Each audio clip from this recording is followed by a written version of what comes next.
Good evening, it's meteorologist Michael Fecka. Welcome back to the 9 p.m. all-weather, all-streaming show that we do here every night during the workdays and on weekends. We stream it out to all of our streaming platforms as well as to Facebook Live. So if you are joining us from Facebook and or YouTube, please feel free to leave us a question or a comment down below. Hopefully I'll be able to address anything as I go through the forecast, but if not, I'll go through at the very end and see if I can answer any of your questions or comments individually for you. But let's get started here with a look at our headlines as we usually do, and what are we looking at for the next couple of days? Well, today we were kind of stuck in the cloud cover a little bit, especially through the afternoon, but late in the afternoon, early evening, right before the sun started to set, those clouds began to break apart, at least here in the Evansville area, and we all saw at least some sunshine before it set for our Sunday. But we'll continue to see clearing skies overnight tonight, but that means our temperatures are also going to get pretty cold. Whenever we get clear skies and calm winds in the fall especially, that is kind of a recipe for very cold overnight lows. So we could potentially see some frost waking up early tomorrow morning, but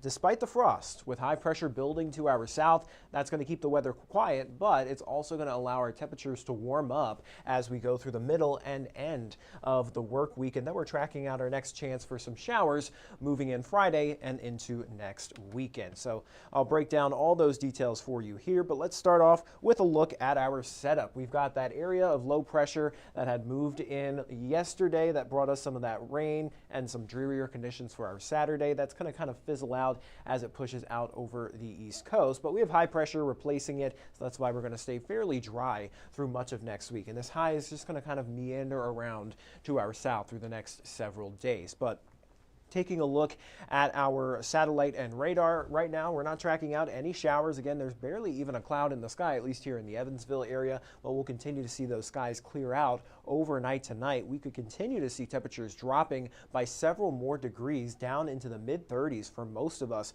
overnight tonight. I wouldn't be surprised if some locations maybe even drop down into the lower 30s, especially out towards southern Illinois and in the more rural areas of western Kentucky. But yeah, definitely going to be a chilly one out there. So if you have any sensitive plants, potted plants, anything that you've planted in the ground, can you cover it up, bring it inside, protect them from any frost damage? And you also want to make sure that you give yourself a little extra time tomorrow morning to, defrost the windshield, warm the car up, dig out your jacket, all that good stuff. But looking at your next 12 hours, skies will remain clear, temps down into the mid-30s. Sunshine will allow our temperatures to warm right back up into the lower 60s by tomorrow. And while we are expecting some frost, however, the growing season has ended across the tri-state, so we don't get any frost or freeze warnings anymore.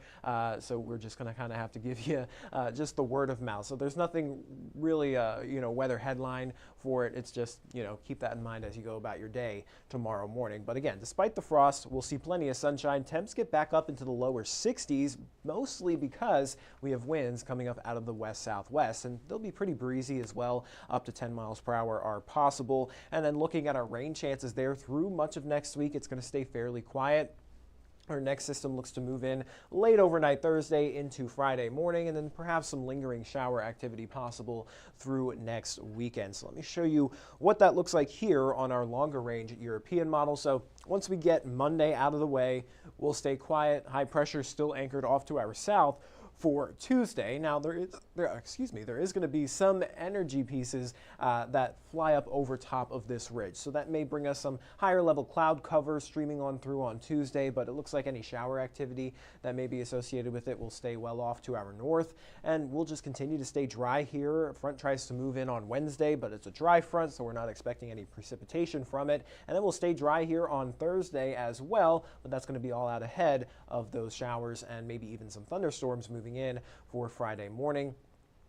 Those clear out by Friday afternoon, and then it looks like another upper level low tries to swing in, and then I'll bring us another chance for some scattered showers. And behind that upper level low, you may have seen it on social media a little bit, a lot of people talking about maybe potential first flakes of the season. I will say I'm not expecting that for us here in the tri-state, but maybe some folks in northern Indiana could certainly see some of their first lake effect flurries of the season by the time we get into next weekend. But again, that's going to be more off to our north, up closer to the lakes. Not really expecting anything to happen here. So sorry if you got your hopes up seeing that on social media earlier today. But things could change. We could maybe see it, but I don't really think so. But here's a look at our temperature outlook as well. From November 8th through the November 12th time frame, we're expected to remain right around average or maybe even slightly above. So there's a look at your temperature trend. Our average highs usually sitting in the lower 60s this time of year. We've been below that the last several days,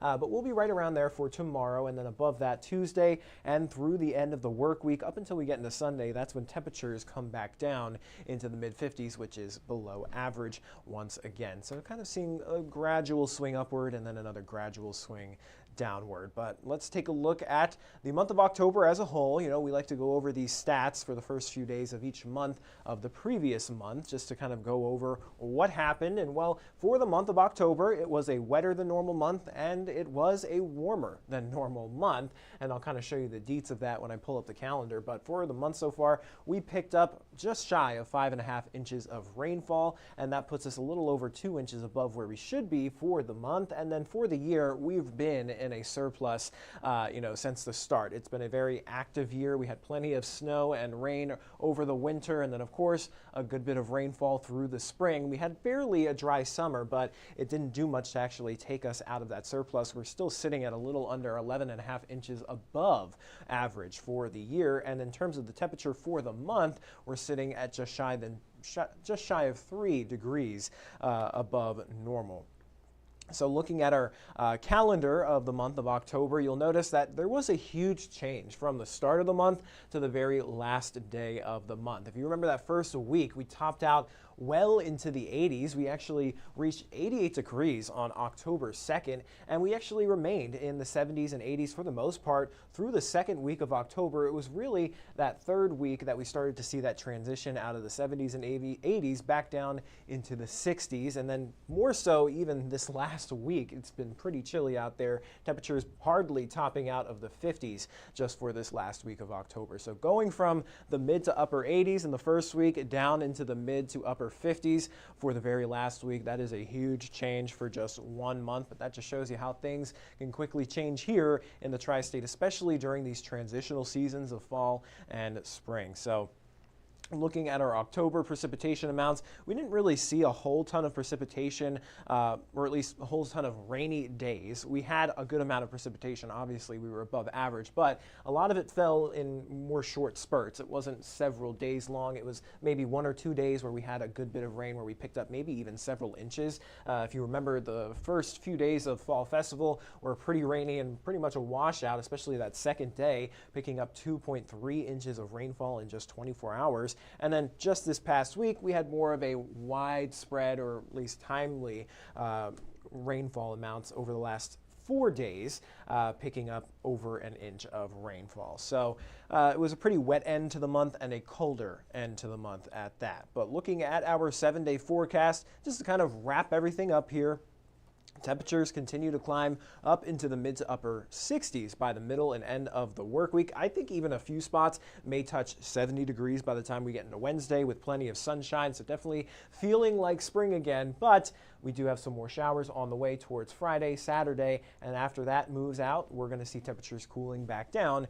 into the mid-50s. But remember, some of these overnight lows, especially tonight into tomorrow morning, going to be down into the mid-30s. Wouldn't be surprised if there were a few lower 30s as well. So frost and freezing is possible early tomorrow morning. So give yourself some extra time to warm up that car, dig out your jacket, and make sure you're all bundled up. But by the time you get into the afternoon, we're in that time of year where you're walking out and you're freezing cold, but you come back from school or work and you're stripping down all of the layers you put on in the morning, because we'll be warming back up into the lower 60s, and then we'll continue to climb up there again through the rest of the work week. So that is all I've got here for the weather show, but let me go ahead and check out some of the comments.